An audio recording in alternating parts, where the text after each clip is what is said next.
Assalomu alaykum Qo'say kuzatuv borchilari. Yangi teraskamizni o'rnatib berdik.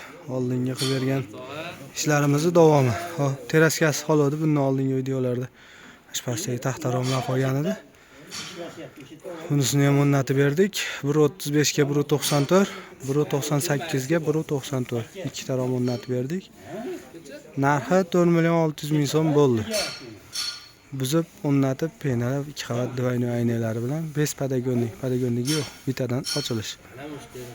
Har doimgidek Qo'say eng sifatli, eng arzon birinchi o'rinda turadi.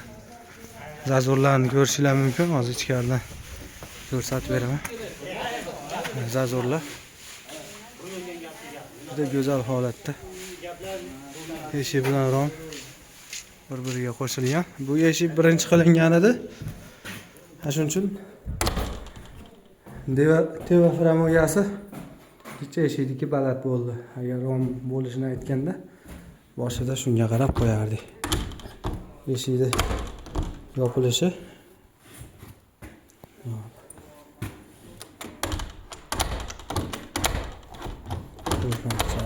hamma joy-joyida bo'lgan, xudo xolasa. Ba'da romlarimiz 1.35 ga 1.94 o'ng tomonga ochiladi, 1.98 ga 1.94 chap tomonga ochiladi, bir-biriga qarama-qarshi. Hop. Akpen original ruchka. Zoldirlari 3 tadan, zatseflari ham 3 tadan qo'yilgan. Original saydinetel, zavodskoy rezinka, epedi ham ko'rishingiz mumkin. Redken o'zini rezinkasi. Ochilib yopilishlari juda ham yumshoq holat. Mягкий bo'lgan. Bundan ham xuddi shunday 3 tadan zatsef. Original saydinetel. Zoldirlari 3 tadan, akpen ruchka, akpen petlar 2 tadan. Hop. Devorga zazor plastik yo'q. Ba'dan ishga turka bo'lganda yo'qolib ketadi bu zazorlarimiz.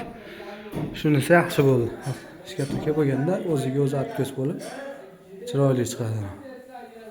Qo'say kifada qo'yilgan narxi 4.5 million so'm bo'ldi shu teraskamiz 2 tarom.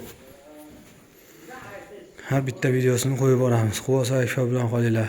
Podpiska bo'lishni unutmanglar, like bosishni unutmanglar. Kommentariyada o'z fikrlaringizni qoldirib ketsalaring biz shunga qarab ish tutamiz. O'zimizni ayblarimiz bo'lsa, ishimiz ustida ishlab ayblarimizni to'g'rilaymiz. Xudo xolasa, rosa go'zal holatda bo'ldi. Podpiska qilishni unutmanglar.